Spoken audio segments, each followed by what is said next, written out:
Buying a gun for another person, isn't that a strawman purchase?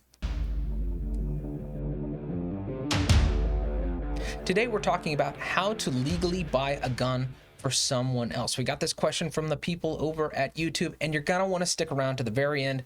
We're going to talk about the ATF 4473 and the specific question you need to answer in order to legally gift a gun. But before we begin, show your support for the Second Amendment by hitting that like button. And to kick us off, let's talk about just some ground rules, Emily. What do we need to know? Yeah, well, the first one is we have to assume, for the purposes of this discussion, that private transfers are acceptable in your state. If they aren't, then none of this is a worry for you at all. If you live in a state that won't let you make a private transfer or will only let you make a private transfer to an immediate family member and you want to gift a gun to a friend, well, this is not the discussion for you. So I hope you're in a very 2A friendly state where it's very, very easy to give a firearm as a gift and to engage in a private transfer. Yeah, and what we're talking about is we're not talking about strawman purchases. What a strawman purchase is when you're buying a gun for someone else with their money. Really, they're the actual buyer because they're paying for it.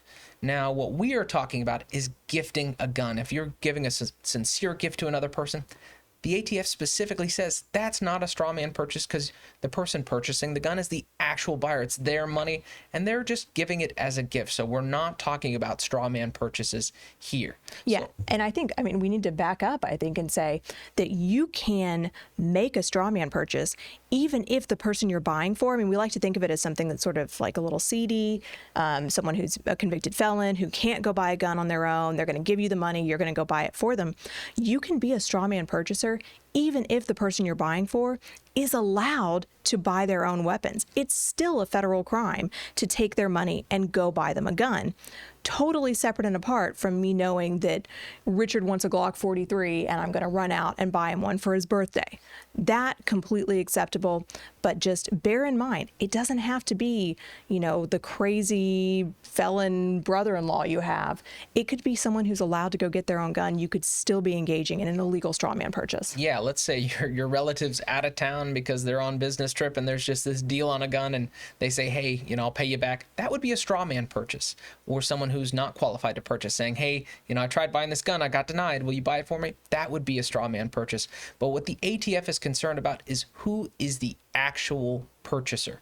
And so when you're buying it as a gift because it's your money, you're the actual purchaser. So gifts are okay under federal law. Now, what do people need to know about the ATF 4473, Emily?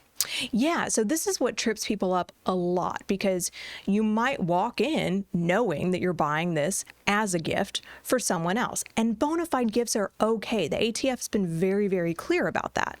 But you need to know when you see question 21A on your 4473 that you're filling out at the gun store that says, are you the actual purchaser of this weapon?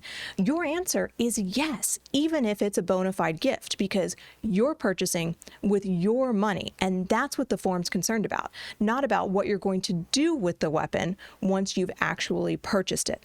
So people get denied, I think, a lot when they go in, they want to buy a firearm as a gift. Are you the actual purchaser? They say, oh, no, I'm going to give this away 2 days from now at his birthday or at Christmas. And then they'll get denied because they've essentially admitted to what the gun store now thinks is a strawman purchase. So your answer on 21A is yes. Well, thanks for watching. If you enjoyed this content, consider subscribing, hit that like button, and help us fight the anti-2A algorithm by sharing this video. And please keep questions and comments coming. We try to address what y'all are interested in future videos. So until next time, we're the Armed Attorneys.